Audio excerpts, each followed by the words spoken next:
Muy buenas noches y bienvenidos a una nueva edición de Alfil TV. Edición en la que estaremos conversando con el señor Ariel Greiser, presidente de la Cámara Argentina de Internet.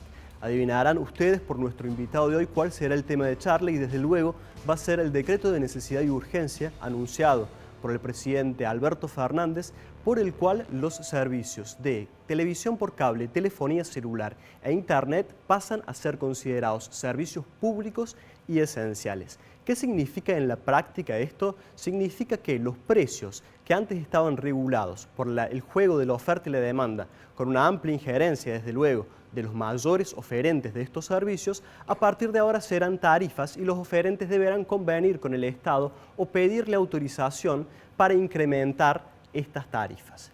¿Cuál es el fin declarado del Poder Ejecutivo para llevar adelante este DNU?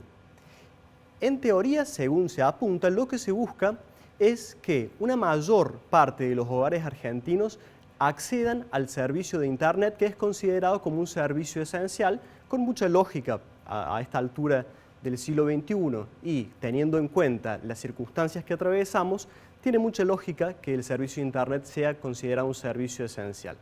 Ahora bien, más allá de este fin declarado, hay quienes leen un fin subyacente no declarado por el Ejecutivo, que sería contender con el Grupo Clarín, que es uno de los mayores oferentes de estos servicios. Sabemos que el kirchnerismo tiene un largo historial de enfrentamientos con el multimedio y esta vendría a ser otra batalla según algunos observadores. ¿Cuál es la manera que tenemos para saber cuál de estos dos fines o en qué medida es el real? Bueno, la mejor forma seguramente será ver si esta medida que se toma tiene la virtualidad de lograr el fin que se propone. Si realmente con esta medida se puede llegar a que una mayor cantidad de hogares en Argentina cuenten con el servicio de Internet. Para conversar de este tema estamos con el señor Ariel Greiser, a quien saludamos desde ya. Buenas noches, Greiser, ¿cómo le va? Muy bien, buenas noches, muchas gracias. Le agradecemos desde ya su participación en el programa, señor. Querríamos comenzar de esta manera. Primero cuéntenos quiénes son los que integran la Cámara Argentina de Internet, si son los pequeños y medianos oferentes o si los grandes oferentes también la integran.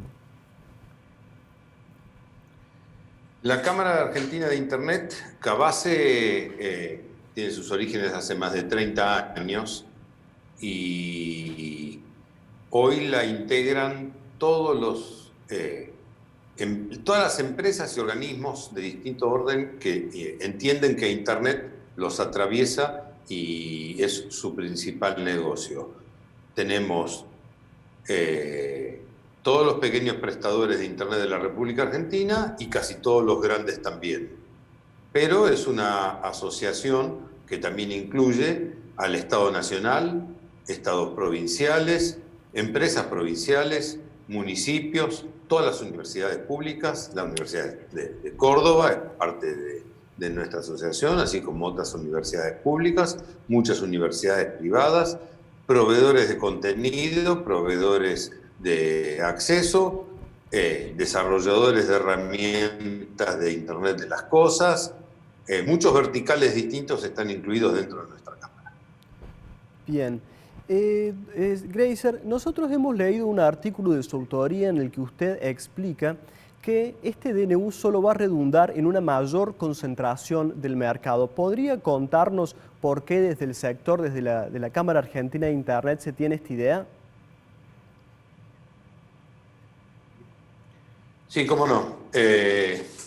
Así como está redactado el DNU, después deberíamos terminar de analizar cómo sale la reglamentación, pero así como está redactado el DNU para todos por igual, no se hacen las diferencias en las condiciones entre los distintos prestadores, entre los más grandes y los más pequeños, y mucho menos en los más pequeños que están en el interior del interior, donde las diferencias de mercado, las diferencias geográficas, las diferencias de población, las diferencias de demografía, hacen necesario que haya reglas distintas. Entonces, si la fijación de precios para poder brindar los servicios tiene que tener la misma lógica que las empresas grandes que están en las grandes ciudades del país, empezando desde la ciudad de Buenos Aires y el área múltiple de Buenos Aires, pasando por Córdoba, por Rosario, por las principales ciudades, si esa ecuación es aplicada a los pequeños que compran de otra manera, pagan costos distintos, están con otras tecnologías, la diversidad de tecnologías hace también a la estructura de costos y obviamente a la estructura de precios. Entonces, no se puede de una sola manera analizar la realidad de más de 1.500 empresas. Hoy hay más de 1.200 empresas PYME en todo el país y muchísimas cooperativas que están en estas condiciones que no pueden ser analizadas de la misma manera que las grandes. Entonces, si esto fuese lo que pasaría, probablemente muchas no tengan la espalda financiera, las pequeñas, no hay acceso a crédito en la República Argentina hace muchos años, como para aguantar una situación de aumento de sus costos en función de estructuras que no son las que ellos manejan. Y cabe aclarar aquí un punto muy importante: el 80% como mínimo de los costos de un prestador de servicios de Internet están en dólares, son productos que vienen del extranjero. Entonces, ante la inflación y las futuras devaluaciones y las que ya hubieron, esta situación puede hacer que muchos dejen de brindar servicio y entonces haya una mayor concentración. No sé si fui claro. Sí, completamente. Greiser, en base a este escenario que usted nos describe, vamos a preguntarle algunas cosas más en el segundo bloque, pero ahora vamos a ir un brevísimo corte y enseguida volvemos. ¿Cómo no? Seguimos con el segundo bloque de Alfil TV, seguimos nuestra conversación con Ariel Greiser. Ariel, usted nos explicaba en el primer bloque que una legislación homogénea para tratar a pequeños oferentes, medianos oferentes y grandes oferentes termina siendo injusta y redundando en una mayor concentración del mercado. También hacía una aclaración de que la mayor parte de las inversiones que tienen que tener las empresas están dolarizadas y al percibir una tarifa en pesos, esto complica todavía más las cosas. ¿Qué mecanismo, qué regulación específica se podría introducir para que este decreto no termine redundando en una mayor concentración del mercado? ¿Algún mecanismo de discriminación positiva? ¿Cómo se haría esto? Bueno, hay muchas formas y tenemos ejemplos en países cercanos. Brasil tiene, por ejemplo, una regulación que se llama asimétrica, que genera beneficios para las empresas cuanto más pequeñas son. Tanto es así, digamos, este es un mercado que está regulado en todo el mundo, que hay que tener una licencia que otorga un ente regulador. En Brasil, para aquellos proveedores de menos de 5.000 habitantes, ni siquiera hace falta sacar licencia. Uno puede prestar el servicio. Hay muchas aristas que tienen estas posibles regulaciones, pero a la hora de fijar precios y analizar la estructura de costos, si es lo que hay que hacer, imagínense un pequeño proveedor que esté dando un servicio de acceso wireless, es decir, sin cables, no sé, en la mitad de alguna zona montañosa o lejos de una capital. ¿Cuándo va a ser que le toque el turno a él para ajustar el precio después de haber tenido, por ejemplo, una devaluación? Yo quiero darles un ejemplo. Desde que empezó la cuarentena, el 20 de marzo, en ese momento el dólar costaba 65 pesos. Hoy el dólar cuesta 78. Tenemos un 20% de devaluación. La cuarentena también nos vino acompañada de un mayor consumo de Internet. El tráfico de Internet creció arriba un 35% en toda la Argentina y en algunas zonas hasta el 45%. Es decir, que los proveedores tuvieron que salir a contratar más ancho de banda y a preparar sus redes para cursar mucho más tráfico. También es importante entender que los argentinos estamos consumiendo año a año 50% más, y en 2 semanas, las primeras 2 semanas de la cuarentena, hubo un crecimiento de 40%. Entonces, si todos esos valores y todos esos recursos están en dólares, y es probable que siga aumentando la devaluación por la situación de Argentina y los pequeños no tienen acceso a crédito, debe haber un mecanismo por el cual ellos puedan presentar su nueva estructura de precios, y si en un X tiempo, por ejemplo, el ENACOM o el ente no les cuestiona el aumento, esté aprobado una asignación tácita, una aprobación tácita. Este es otro ejemplo. Hay muchas cosas que pueden pasar favoreciendo el desarrollo y la supervivencia de las pymes. Hay que tener en cuenta que las pymes, al igual que las cooperativas, dan trabajo regional, son de gente que vive en la misma localidad donde se presta el servicio, son de vecinos, uno los conoce, uno sabe en qué economía viven y realmente hay que ayudarlos para que sigan pudiendo prestar cada vez más acceso y de mejor calidad y que vayan migrando en la medida de lo posible, gracias al ajuste de las condiciones del mercado, a mejorar las tecnologías, es decir, que puedan llegar a desplegar fibra para llegar al hogar con fibra, que es lo que permite acceder a una mejor calidad y a distintos planes con distintas capacidades. Entonces, más allá de plantear una universalización y poder llegar a todo el mundo, y esto hay muchas técnicas para hacer, hay formas de reglamentar beneficiando y favoreciendo el desarrollo de pymes y cooperativas. Greiser, se ha hablado de dos herramientas alternativas que pudiera haber usado el gobierno nacional en lugar de canalizar esta intención a través del DNU del que estamos hablando. Esas herramientas son el Fondo del Servicio Universal y el ARSAT. ¿Podría contarnos a nosotros y a la audiencia cómo se componen estas otras alternativas y cómo se podría haber hecho uso de ellas para buscar una mayor universalización del servicio? Sí, cómo no. El Fondo del Servicio Universal es un fondo que tienen todos los países del mundo. En nuestro país lo administra el Estado y lo administra el ente regulador, el ENACOM, y está compuesto en nuestro país por el 1% de la facturación de todas las empresas de telecomunicaciones.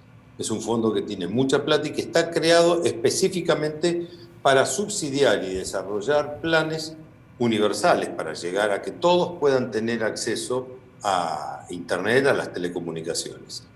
El sentido del fondo tiene que ser ese, exactamente, subsidiar el desarrollo de infraestructura y subsidiar a aquellos que no pueden pagar los abonos mínimos para poder tener acceso a los planes que sean necesarios. Eso por un lado. Y por otro lado, el Estado tiene una empresa nacional que se llama ARSAT, que ha desarrollado parte de un proyecto que ya lleva muchos años, lleva por lo menos 6 o 8 años en desarrollo, que es la Red Federal de Fibra Óptica, que cada vez va creciendo más y va conectando muchos kilómetros y muchas localidades, pero todavía aún no está en condiciones ni de cursar todo el tráfico necesario, ni de llegar a todas las localidades que hace falta. Así que es una herramienta que el Estado tiene que usar, pero que todavía no alcanza para poder alcanzar a todos los argentinos que necesitan de su servicio. Con lo cual, la complementación con los privados es necesario para poder llegar a cada una de las áreas de nuestro país que están alejadas y que necesitan tener igualdad de condiciones. Greiser, vamos a tener que ir al último corte del programa y luego le vamos a preguntar por qué interpreta usted o el sector que usted representa que el Estado no ha echado mano de esas alternativas y ha preferido hacerlo por vía del DNU que se ha decretado recientemente. Pero primero vamos a un breve corte y volvemos con el último bloque de Alfil TV.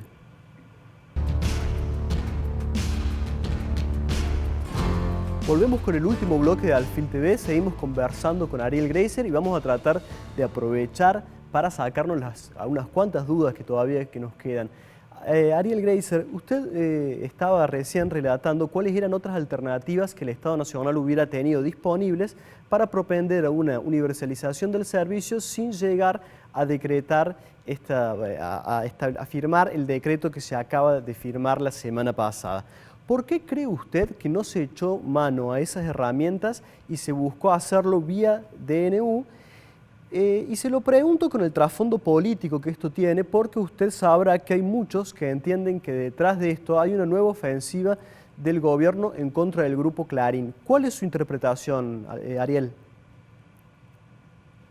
Yo no mido intenciones, yo no soy quien pueda evaluar esas intenciones. Yo soy un ingeniero que lee el DNU y trabaja entendiendo cómo afecta a su empresa y a su industria. La verdad que no me puedo dedicar a hacer interpretaciones que van más allá de mis conocimientos técnicos. La verdad es que uno entiende que el DNU está escrito, que está aprobado y que hay que trabajar ahora tratando de generar una regulación que nos permita beneficiar a las pymes y a las cooperativas y trabajar para eso. La verdad que otras intenciones no podría yo expresarme ni analizar. Comprendo, Ariel, pero más allá de los razonamientos políticos que tal vez usted con total pertinencia no quiera entrar a analizar, ¿usted entiende que hubiera sido mejor echar mano de estas herramientas que veníamos conversando en el bloque anterior? ¿O que no Yo se creo que hace lo un uso mejor hubiera correcto? sido trabajar con todos los actores de la industria y tomarse el tiempo para redactar un DNU que ya de entrada tenga las asimetrías y las diferencias necesarias para poder allanar caminos, ¿sí? Y mejorar las cosas. Yo creo que lo único que puedo decir, el DNU nos tomó por sorpresa el viernes a la noche, no esperábamos esto, pero bueno, ante el DNU y la ratificación debemos trabajar para la regulación, con lo cual lo que no se hizo antes hay que hacerlo ahora, es trabajar en una mesa proponiendo y generando una mejor regulación en la Argentina que favorezca a las pymes y las cooperativas, que son uno de los impulsores de la economía de nuestro país. A lo largo de esta semana, Ariel, ¿han encontrado una buena predisposición en el gobierno para, por ejemplo, por vía reglamentaria, que se salven estas diferencias que usted entiende tan necesarias? Sí, hemos tenido una buena recepción a nuestro pedido, fuimos convocados a una reunión, esperamos poder trabajar en ese sentido. La verdad es que hasta ahora hemos tenido un buen signo de respuesta a nuestro pedido. Veremos cómo se desarrolla. Ariel, voy a aprovechar los últimos minutos que nos quedan abusando de su amabilidad, que nos explique un tema que tiene un rigor técnico complejo. Nos gustaría que nos diga qué es el 5G y si el DNU del que estamos hablando podría redundar en una dificultad para que esa tecnología llegue al país o el país esté integrado a esa tecnología. Sí, cómo no. En la telefonía celular se usan distintas tecnologías que tienen distintas calidades y distintos, decimos nosotros, anchos de banda, usando distintas frecuencias para tener mejor calidad y más capacidad de uso en los teléfonos celulares. Empezamos con el 2G, después fuimos al 3G, hoy hay gran parte de la Argentina que ya tiene 4G y la nueva tecnología es 5G. Lo que es importante entender que las telecomunicaciones es un negocio de capital intensivo. Uno tiene que estar constantemente reinvirtiendo e invirtiendo, desarrollando redes, mejorando la capacidad de sus redes actuales y cambiando equipamiento. Por esto que yo decía antes, el 50% de incremento anual en el tráfico que cursan los argentinos. Es decir, uno tiene que adecuar sus redes y sus equipos para que cursen cada vez más tráfico.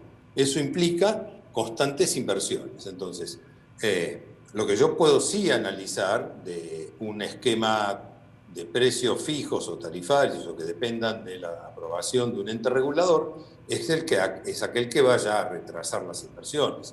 Y entonces yo no podría decir quién sí, quién no las haga, depende cómo sea que lo afecte y cómo haya tenido ya sus planes de inversión en marcha o cómo los rehaga a partir de esta nueva realidad. Lo que sí puedo decir es que puede ser que haya inversiones que se vean retrasadas, con lo cual eso, como el acceso a fibra en algunos hogares, como el cambio de tecnología, perdón, muchas son los cambios y las implicancias que pueden darse al cambiar las reglas de juego. Lo que uno quiere son reglas de juego duraderas que uno tenga claro para poder programar sus inversiones. Entonces, es esto, saber cómo uno puede proyectar para adelante, ¿no? ¿Usted calificaría, Ariel, como esencial o como muy importante para el desarrollo de un país que se pueda acceder a la tecnología del 5G en un futuro cercano? ¿Cómo es globalmente, regionalmente? ¿Los países de la región tienen acceso, están en vías de conseguirla? Todavía no hay ningún país en la región que esté desarrollando el 5G, todos tienen planes. El 5G requiere de dos cosas muy importantes. Primero, que el Estado Nacional, todos los estados, ¿sí? Chile, Brasil, Uruguay, Paraguay, todos pongan a disposición las frecuencias y hagan las licitaciones del espectro para conseguir las frecuencias, o pongan a disposición de los operadores la frecuencia que esa nueva tecnología usa, y por otro lado que los operadores hagan grandes inversiones en capacidad, en tecnología, porque es una tecnología distinta, es una tecnología nueva. Uno todo lo que tiene deja de usarlo y usa una nueva, con lo cual eso implica un desarrollo de grandes inversiones. Nuestro país no es un país común, es un país que tiene una geografía y una demografía muy grande y muy extensa y muy diversa, y cubrir todas las áreas geográficas para cubrir a toda la población requiere realmente una planificación de largo plazo y de muchas inversiones. Ariel, ha sido un gusto conversar con usted. Desde ya le agradecemos su participación en el programa. Muchas Que gracias. tenga muy buenas noches. Nosotros nos despedimos hasta el próximo sábado en una nueva edición de Alfil TV. Hasta luego.